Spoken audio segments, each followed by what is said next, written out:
ये माशाल्लाह से जो हम प्री मेडिकल कैंप का काम जो कर रही है एनआरएसपी के एक प्लेटफॉर्म है जो हमें प्रोवाइड किया है उनकी हम क्या नाम है उनकी उससे कर रहे हैं। और दूसरी बात ये कि ज़्यादातर जो है मरीज़ जो हैं वो स्किन के रिलेटेड आ रहे हैं और इसके अलावा गैस्ट्रो के भी मरीज़ ज़्यादातर हैं।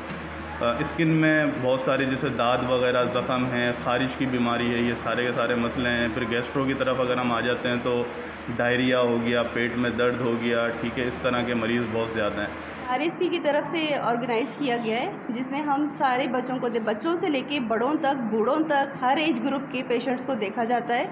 उसमें हर बेसिक जो आपकी बीमारियां यहाँ पे हैं उनको ट्रीट किया जाएगा। और ज़्यादा अगर इनको ज़्यादा किसी हेल्थ फैसिलिटी की ज़रूरत है जहाँ उनको रेफ़र किया जाएगा टर्शरी केयर लेवल के पर। इनमें डायरिया ज़्यादा है, इनमें स्किन प्रॉब्लम ज़्यादा है, मलेरिया ज़्यादा है क्योंकि यहाँ पे पानी खड़ा है तो अब वहाँ उस वजह से मलेरिया भी यहाँ पे ज़्यादा है। यहाँ अगर लोकली स्क्रीनिंग की जाए ना तो मलेरिया के मिलेंगे केसेस।